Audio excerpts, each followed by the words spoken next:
आलेलो आहे एका अशा किल्ल्यावर जिथे नॉर्मल पीपल बिना रोप साहित्य याच्याशिवाय येऊच नाही शकत। या किल्ल्याचं नाव आहे किल्ले भैरवगड। आपण मागं पाहू शकतो अख्खा इथं असे हा कोपऱ्यातला डोंगर दिसतो हा आहे मोरुशीचा भैरवगड। तर आता जुन्नरवरून आल्यावर आपण इथे मोरुशी गावात रात्री स्टे केलेला एका हॉटेलमध्ये टेंट लावून आणि तिथून वर आता आपल्याला ट्रेक चालू करायचा आहे। 2 तासाचा ट्रेक असणार आहे। टॉपपर्यंत हार्ड पॅच रॉक पॅच पाहू शकतो क्लाइंबिंग करून जाणार आहे आपण।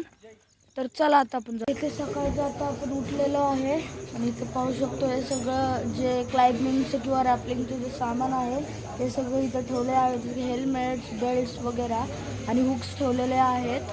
तर आता आपण ट्रेकला सुरुवात करणार आहे 15-20 मिनिटात। तर चला सुरू करूया। आता इथं आपण एका 30 जणांच्या ग्रुपमध्ये आलेलो आहे। तर आता आपण जे प्रमुख आहेत म्हणजे त्यांना विचारूया। तर काका आता तुम्ही म्हणजे या टीमचं नाव काय? Sahyadri rock adventure. तर आता यांनी नाव सांगितलेलं आहे आणि आता थोड्या वेळात आपण ट्रेक सुरू करूया। तर चला जाऊया आता आपण। कोणी मागे थांबू नका, एकटा ग्रुपनी चला। ओके, प्रत्येकाने 2 पाणी बॉटल घ्या आणि खायचं थोडं सामान घ्या। बाकीचं जे लागत नाही ते आपल्या गाडीमध्ये ठेवून घ्या। तर आता आपण एकदम रेडी झालेलो आहे आणि हा जो समोर रोड दिसत आहे असं वर गेलेला तर तुम्ही सर्व आपल्याला किल्ल्याकडे जायचं आहे। आणि आज आपल्यासोबत आहे काका। हे काका आणि आपले आपण ह्यांच्यासोबतच आलेलो आहे। तिकडं गाडी पार्क केलेली आहे। रात्री आम्ही आलेलो आणि इथं टेंट लावलेला त्याच्यात आम्ही झोपलेलो।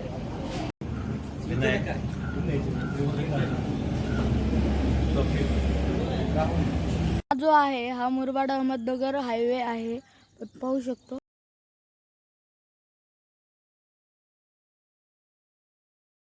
किंवा काही रॅपर्स असतील तर ते त्याची कुठेही आपण फेकून देणार नाही। तर याची काळजी आपल्याला घ्यायची। ज्या सगळ्या निसर्गाच्या गोष्टी आहेत जसं फळांची सालं झाली, फळांची बी वगैरे झाली ते आपल्या तिकडेच फेकायचं। या सगळ्या निसर्गाच्या गोष्टी निसर्गाला भेटल्या पाहिजे, पण प्लॅस्टिक किंवा रॅपर कुठेही आपल्याला फेकायचं नाही आहे। याची आपल्याला सगळ्यांची काळजी घ्यायची आहे। दुसरी गोष्ट आपल्याला एकमेकांना सहकार्य करून पुढे जायचं आहे। तर त्याच्यामुळे कोण मागं थांबला त्याच्यासाठी न त्याला सोडून आपण पुढे निघून यायचं। कारण की हा जो परिसर आहे हा जुन्नरचा परिसर याच्यामध्ये बिबट्यांची शक्यता दाट आहे। तर त्याच्यामुळे वन्य प्राण्यांच्या भीतीमुळे आपल्याला कोणालाही मागे सोडून जायचं नाही। मे बी शक्यता अशी पण आपल्याला येताना रात्र होईल, पाऊस असेल, तर त्याच्यामुळे आपल्याला कोणालाही नाही। पहिली गोष्ट पावसाचं सीझन आहे त्याच्यामुळे माझी विनंती असेल की आपण सगळ्यांनी रेनकोट घ्यावा, जेणेकरून तुम्हाला मध्येच काही पाऊस जरी आला तर तुम्ही पूर्ण ओले होणार नाही। पहिली गोष्ट आता आपण इंट्रोडक्शनचा पार्ट घेणार आहोत। माझ्या डाव्या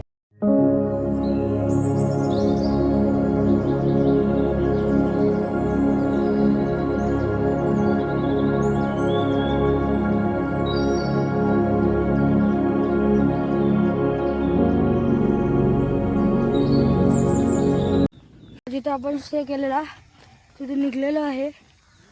आता जंगलातनं जात आहे। साईडला झोपड्या वगैरे आहेत पण हे पूर्ण वाटत नाही राहणार। शेवटचा जो अर्धा तास असणार आहे तो खूप थरार असणार आहे। पण जर तुम्ही पूर्ण व्हिडिओ पाहिला नाही आणि डायरेक्ट तो थरार बघायला गेले तर तुम्हाला काहीच समजणार नाही।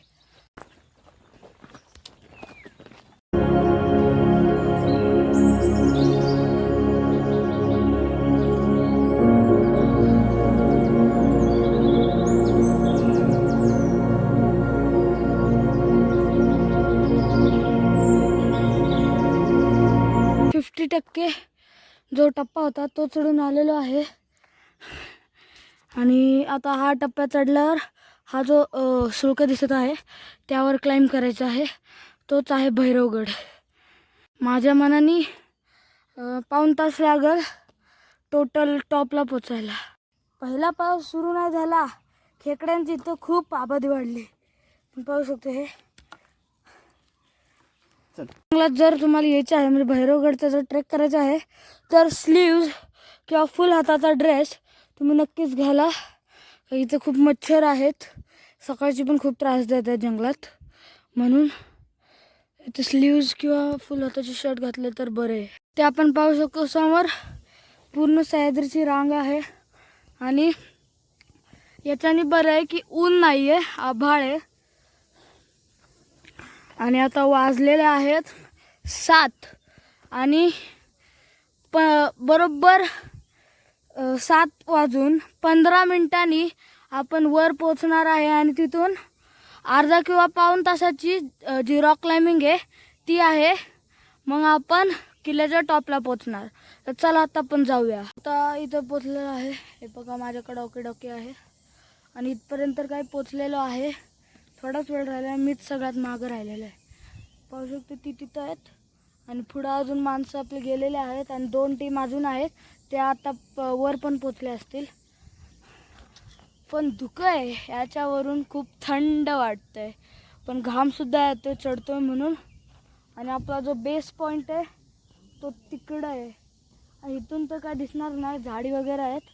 मी वर गेल्यावर तुम्हाला दाखवतो त्या पॉईंट जो आहे, म्हणजे टॉपला नाही, इथं खाली जो पॉईंट आहे तिथे गेल्यावर मी तुम्हाला सगळं दाखवतो. कुठून सुरू केलं, कोणती रांग आहे, भैरवगड कुठं आहे, काय आहे, ते सगळी माहिती देतो तुम्हाला. तर चला जाऊया. आपण इथे पाहू शकतो हा जो ढग आहे तो कसा छोटासा आहे आणि हव्यात वरच्या दिशेला चालला आहे, खूप स्लो आहे, म्हणजे आपण धुक्यापेक्षा वर जाणार आहे आता. Bye bye.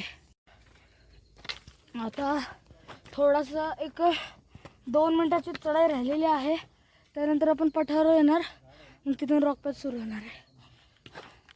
मला मिलिटरी कट चांगलं दिसतो ना. मित्रांनो प्लॅन फसला, मला वाटलं इथूनच असेल वर, पण अजून आपल्याला ते तिकडं पाहू शकतो वर, इथे जिथं माझ्या काठीचं टोक आहे पुढं तिथं जायचं आहे चालत. आणि अजून 20 मिनटं तरी लागतील त्या रॉक पेजपर्यंत पोचायला. मी तुम्हाला जो नजारा दाखवणार आहे त्याच्यासाठी आपण खालपासून तरसलेलो आहे. पाहू शकतो समोर भैरवगड आणि अख्खे डोंगर.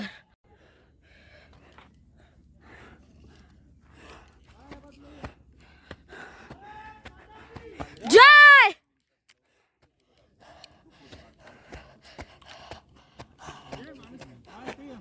तिथे पाहू शकतो हा आहे भैरवगड, हा त्याच्या मागचा डोंगर. खालून आपल्याला वाटत होतं हा भैरवगड आहे, पण हा भैरवगड आहे खरं तर. आणि आपल्याला हा जो भैरवगड आहे याच्या नॉर्थ साईडनं जायचं आहे, कारण तेवढीच एक वाट आहे मोरुशीच्या भैरवगडला.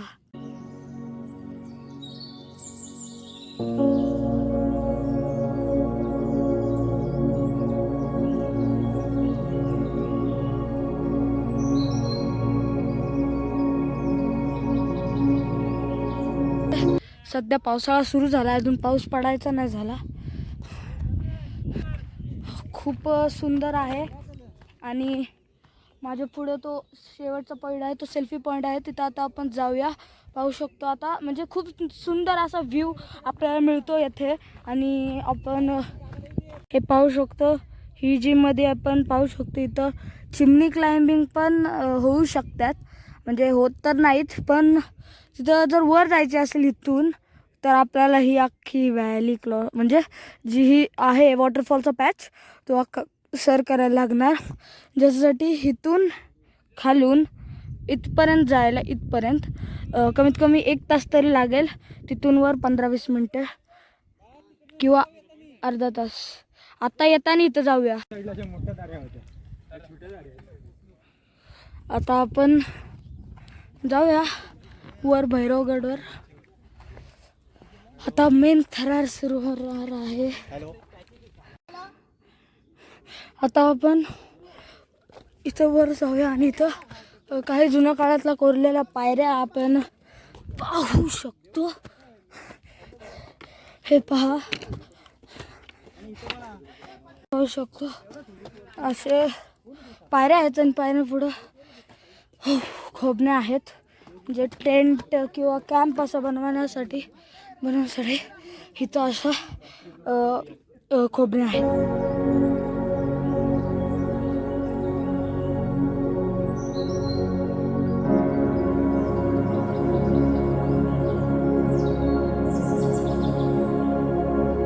छत्रपती शिवाजी महाराज की जय. अजून एकदा हर हर महादेव, हर हर महादेव आणि जय शिवाजी. सह्याद्रीची रचना ज्वालामुखीच्या उद्रेकाने बाहेर असलेल्या लव्हारसाने झाली आहे. या लव्हारसाचे थंड होताना विशिष्ट प्रकाराने साठण्या बोल्ट खटच्या विविध आकाराच्या अनेक वैशिष्ट्यपूर्ण रचना तयार होतात. भूगर्भपृष्ठाच्या परिभाषेत अशा रचनेला डाईक म्हणतात. ही रचना आपल्याला भैरवगडावर पाहायला मिळते. भैरवगडाचा बालेकिल्ला अशाच एका डाईकवर म्हणजेच बोल्ट खड्ड्याच्या 400 फूट उंच सरळसोट भिंतीवर बनवलेला आहे. बालेकिल्ल्याची रचना व त्यामागे कल्पता पाहताना आपण थक्क होऊन जातो. ठाणे जिल्ह्याच्या मुरबाड तालुक्यात माळशेज घाटाच्या अलीकडे मोरोशी गाव आहे. या गावामध्ये माळशेजच्या मुख्य डोंगर रांगेपासून बाहेर आलेला व डोंगरावर भैरवगड किल्ला आहे. या गडाच्या माचीपर्यंत सहजपणे जाता येते, पण गडाच्या बालेकिल्ल्यावर जाण्यासाठी मात्र गिर्यारोहणाचे सामान व गिर्यारोहण तंत्राची माहिती असणे आवश्यक आहे. भैरवगडाला जाण्यासाठी मुंबई कल्याण मुरबाड मार्गे माळशेज घाटाच्या अलीकडेच मोरोशी गाव गाठावे. मोरोशी गावाकडून महामार्गावरून माळशेजच्या दिशेने जाताना पोलीस चौकीपाशी पुढे साधारण 100 मीटर अंतरावरून आहे. तिकडे जाता येत नाही त्या टाक्यानं. आणि इथं खाली एक खान टाके कोणाचं बघ डोके. पुढे साधारण 100 मीटरावर डाव्या बाजूला मोरोशी गावात जाणारी दुसरा रस्ता असून उजव्या हाताला वाहन खात्याने किल्ले भरमगड गुफा मार्ग वनविभाग ठाणे असे लिहिलेले लोखंडी कमान आहे.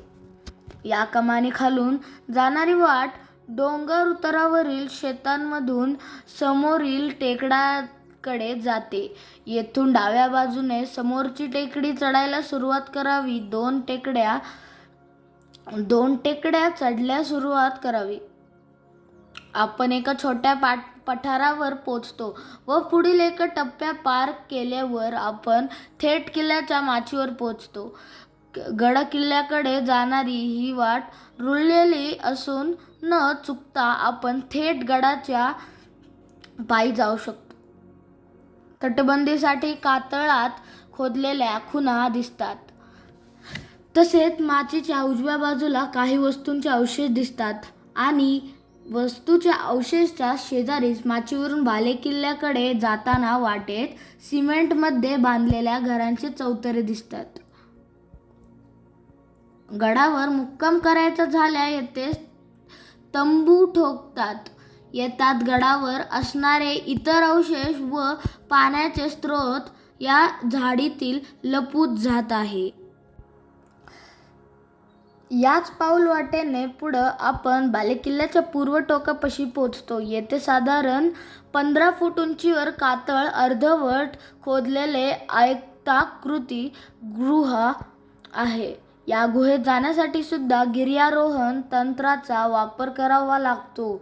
बालेकिल्ल्याच्या पूर्व टोकाला वळसा घालून आपण भैरवगड व बाजूच्या डोंगरामधील खिंडीत पोचतो. ही सर्व वाट चढण्यासाठी तर सोपी दिसती, पण आहे खूप अवघड. या खिंडीत आलेल्या 15 मिनिटे लागतात. तुटलेल्या पायऱ्यामुळे किल्ल्यावर जाणारी वाट धोकादायक झाली आहे. साधारण 40 पायऱ्या चढल्यावर आपण कातळात खोदलेल्या एका टप्प्यापाशी पोचतो. सुरंग लावून गडाच्या पायऱ्या तोडताना या टाकाच्या तिळाला छिद्र पडलेले आहे व त्यातून सरपट आत जाता येते. 8x8 फूट लांबी रुंद्या या टाक्याच्या मागील भिंत लाकडी वाशे अडकवण्यासाठी खोबण्या आहेत. ही टाकी काढण्यापोटात उडद्यावर असलेल्या पाण्याचे बाष्पीभवन होऊ नये यासाठी या खोबणीत वाशे रोवून त्यावर छप्पर घातले जात आहे. या पाण्याच्या एका बाजूला कातळकडा व दुसऱ्या बाजूला खोल दरी असं पायऱ्यावरून मुरुमाची माती साठलेली आहे. साधारण 100 फुटाचा भाग पार केल्यावर पुढे कातळात कोरलेल्या पायऱ्या आहेत. या पायऱ्याच्या एका बाजूला कातळकडा व दुसऱ्या बाजूला खोल दरी असून पायऱ्यावर मुरुमाची माती साठलेली असल्याने जीव मुठीत घेऊन जावे लागते. या पायऱ्यांच्या चढताना एक ठिकाणी दरवाजाचे तळाचे अवशेष दिसून येतात.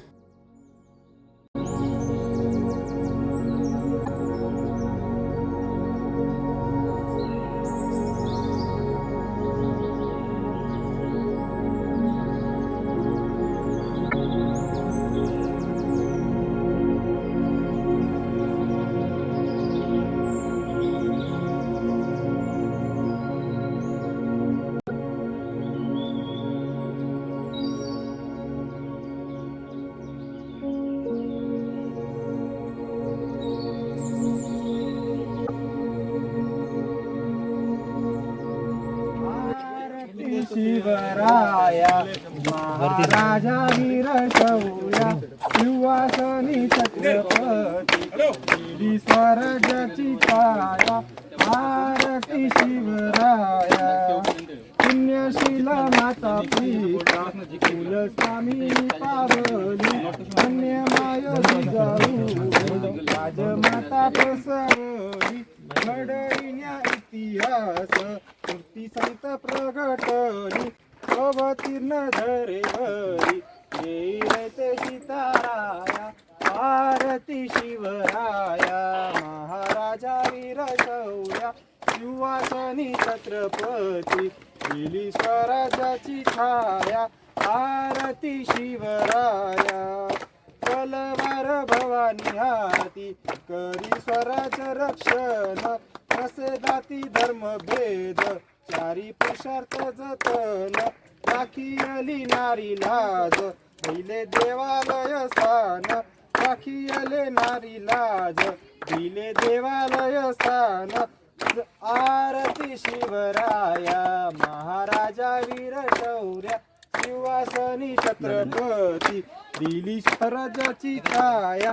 आरती शिवराया नीतिवंत कुलवंत योगी श्रीमंत थोर तव शूर तत्वाची साता समुद्रा पार. हर हर महादेव गरजे वीर गरजे मावळे वीर लीन स्वर संगीताचे भावी शिकारी कार्य. आरती शिवराया महाराजा वीर शौर्य शिवासनी छत्रपती दिली स्वराज्याची छाया.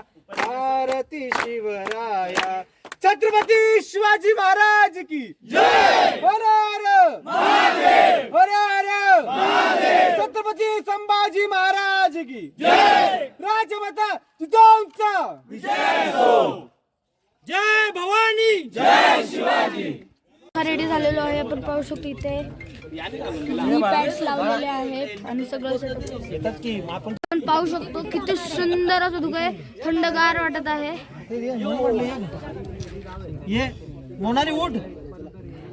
आता जे आपले हनुमास आहेत ते पॅक होतात सगळ्यांचे म्हणजे वर चढायला प्रॉब्लेम नाही.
खाली एक हार्ड पॅच आहे, तो सर्वात अवघड आहे. म्हणजे पूर्ण भैरवगडाचा सगळ्यात अवघड पॅच म्हणजे तोच.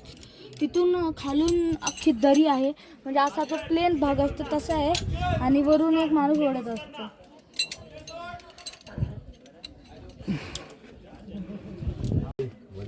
अरे बापरे,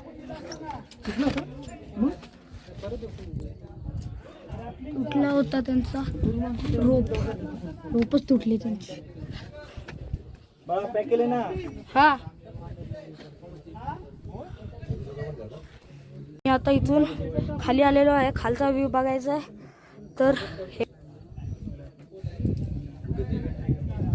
आत येऊ का बळा मी आतल्या बाजूला येऊ. आता मेन संपला पॅच.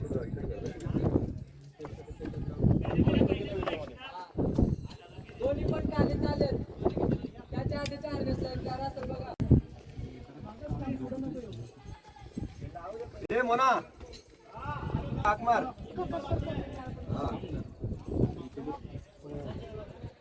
ए 25 जाना है आपको, ठीक है? दोनों पैर में डिस्टर्ब बहुत बेस्ट है, ठीक है? चलो चलो चलो पीछे चलो ना आप. एक मिनट, ये मत हो. चलो दोनों पैर में डिस्टेंस डिस्टेंस. चलो ए बोर्ड जाईल तुझा. बोर्ड बघ बळा. तिथं जाऊ नको, चिमटा बसेल. धावती रोप पॅक कर. रोड पीछे दो, रुक जाओ पीछे. चलो फटाफट चलो. जमेल ना आरामात. गडमाथ्यावर पाण्याचे 1 टाके व 2 चौथरे या व्यतिरिक्त कोणतेही अवशेष नाही. गडाच्या माथ्यावरून पश्चिमेला नाणेघाटाचे टोक ते पूर्वेला हरिश्चंद्रगड असा विस्तृत प्रदेश दिसतो. किल्ल्याचा आकार व रचना पाहता या किल्ल्याचा उपयोग या परिसरावर लक्ष ठेवण्यास व टेहळणीसाठी होत असावा. भैरवगडाचा इतिहासात उल्लेख असला तरी भैरवगड हे नाव अनेक गडांना असल्याने इतिहासात त्यांचा नेमका संबंध लावणे कठीण जाते. इसवी सन 1317 मध्ये मराठ्यांच्या ताब्यात असलेला या किल्ला 18व्या शतकात मात्र जवाहरांच्या ताब्यात होता. इसवी सन 1818 मध्ये इंग्रज अधिकारी कॅप्टन डिस्केनिंग यांनी 3 जानेवारी 1818 ला लिहिलेल्या या एक पत्रात भैरवगडाच्या पायऱ्यांचे नुकसान केल्याबाबत कळविले आहे. भैरवगडाचं हे थरार सौंदर्य व आव्हान एकदा तरी अनुभवायला हवा असंच आहे.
हे डाईकचे म्हणजेच बालेकिल्ल्याचे गोलाकार पश्चिम टोक असून येथे ढालकाठीची जागा व एका लहानशा चौकीचे अवशेष दिसतात. ते पाहून डाव्या बाजूला वाटेवर चढायला लागावे. वाटेत अजून एक कोरडे पडलेले पाण्याचे टाके लागतात. या टाक्याच्या पुढे जाताना वळणावर अजून एका वास्तूचे अवशेष दिसतात.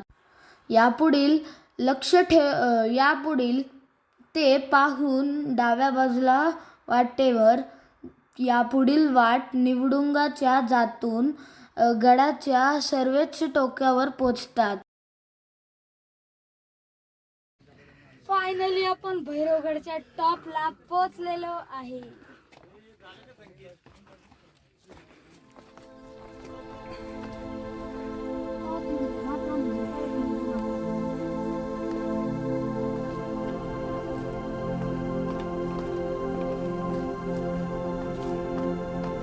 इकडे दे.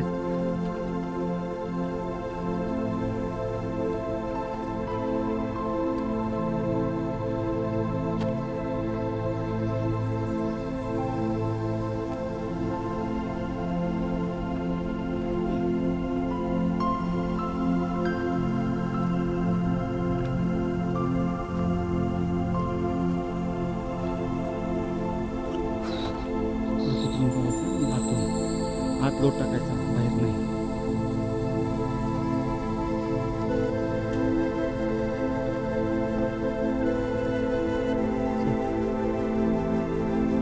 पायऱ्या बघितल्या जुन्या काळातल्या.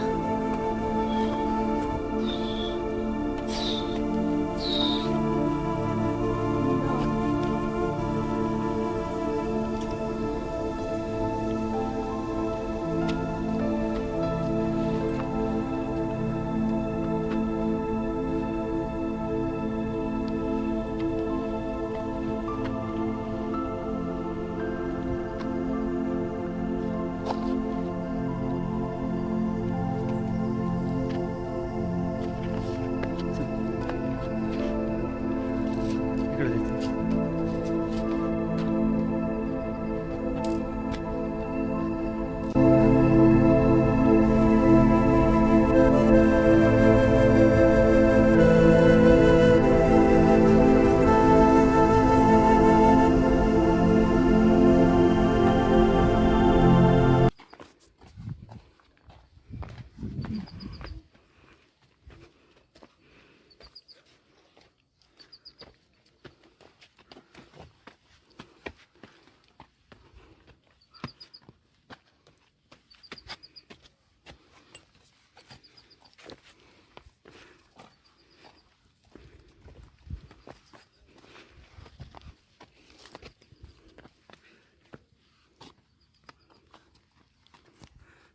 बाळा,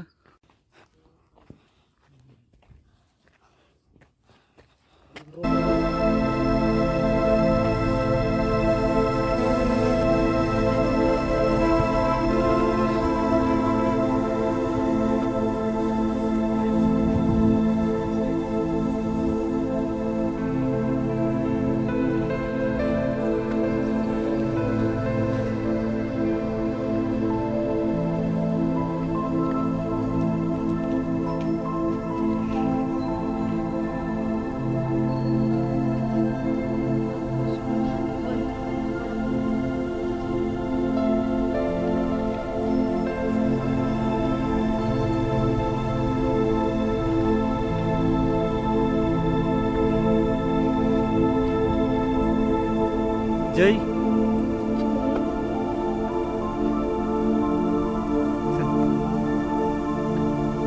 खालून बाळा आपल्याला तो सुळका खुणावत असतो, पण तो भैरवगड नाही. हा दिसत नाही आपल्याला, पण तो फक्त त्याचा सेंट दिसतो. भैरवगड एकूण महाराष्ट्रात 5 प्रकारचे आहेत. त्याच्यातील हा जो भैरवगड आहे तो सर्वात अवघड आहे. इथे रॅपलिंग आणि क्लाइम्बिंग शिवाय कुणी येऊ शकत नाही. पाहू शकतो धुक्यात पावसाचे दिवस आहेत.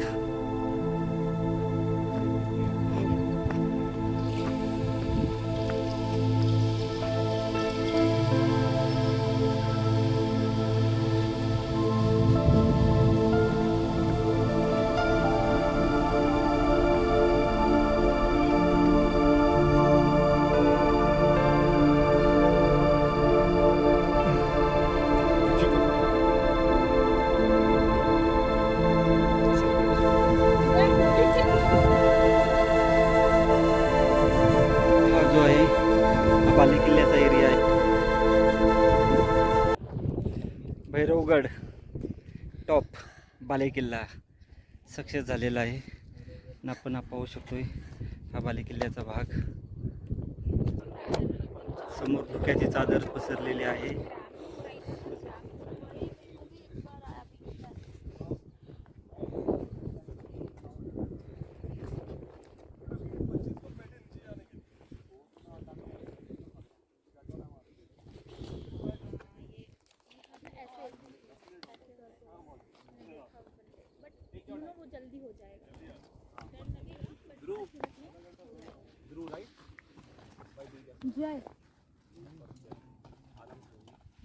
यस हो गया आपका. होय बरोबर.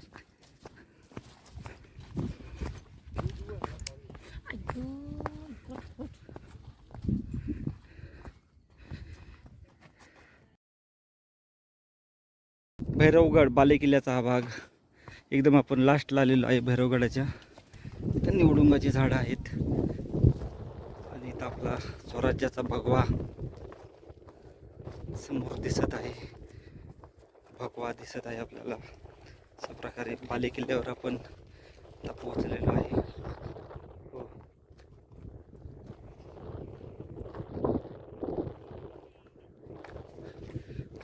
त्या डोंगराच्या समोर तो त्याच्या मागचा जो आहे तो दिसत आहे, तो नाणे घाट आहे. म्हणजे हा जो डोंगर आहे त्याच्या बॅक साईडला, आणि समोर जो दिसत आहे तो आपला बलाढ्य सर्वांना माहितीचे असा नाणे घाट, तो इथं आत आहे. सॉरी, जीवदान किल्ला तो आत आहे, तो दिसत नाही आपल्याला इथून. पण नाणे घाट आणि नाणे घाटचा परिसर आपल्याला स्पष्टपणे इथं दिसून येतो. व जो खालचा जो भाग आहे, हा जो भाग आहे मुरबाड तालुका जिल्हा ठाणे, हा परिसर ठाणेचा परिसर आहे. आपण पाहू शकता इथं पूर्ण जंगल. मुरबाड तालुक्यामध्ये पूर्ण जंगली भाग आहे. आपण इथं थोडा वेळ रेस्ट करणार आहोत आणि पुन्हा आपली सफर उतरण्याची चालू होणार आहे.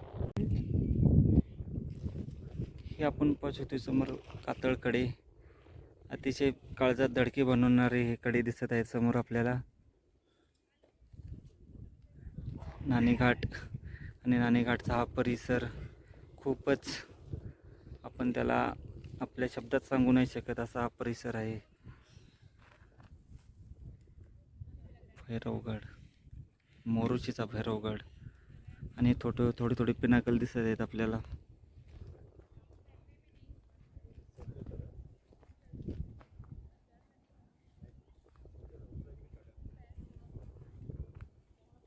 आपण खाली पाहू शकतो इथं पूर्ण हा कातळकडा आहे.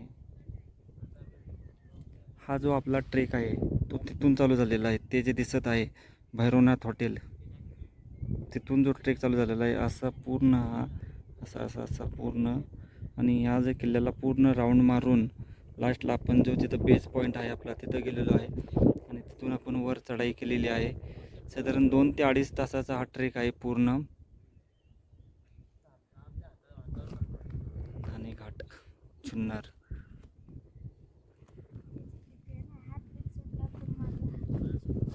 Arm fit for me. You know, for yourself you can be like, but then reality is Then don't the compare mirror yourself and with you. the I'm not Undertaker. comparing. I'm myself The Karan. mirror So and I'm you. Karan and I'm Huh, okay you should with say my this. body. No, why do you want to become an Undertaker? not- You tell me. No, I'm just telling this is what Undertaker is. I'm like उसकी आंख अंदर है and this is how it is. Right or not? Like- So that's what I'm telling.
आता या प्रकारे आपला भैरवगड हा किल्ला कंप्लीट झालेला आहे. माणसं म्हणतात की हा खूप हार्ड आहे, कुणालाच येणार नाही, जाऊ नका तिथं. रोप असली तरी जाऊ नका, पण रोप असती तर तुम्ही जाऊ शकतात, पण बिना रोपनी अशी रिस्क घेऊच नका. आणि मी म्हणत होतो नको रॅपलिंग, पण शेवटी रॅपलिंग केलीच मी. खूप मज्जा आली मला. असं वाटलं की अजून परत वर जाऊन परत रॅपलिंग करावी. तर कसा वाटला हा व्हिडिओ? या व्हिडिओला लाईक करा, शेअर करा, कमेंट करा, आमच्या चॅनलला सबस्क्राईब करा. आमच्या चॅनलवर जर तुम्ही नवीन असाल तर शेजारची घंटाही आहे तिलाही दाबा, म्हणजे तुम्हाला नवीन व्हिडिओची नोटिफिकेशन सर्वात आधी मिळेल. खूप दिवसानंतर म्हणलो आहे.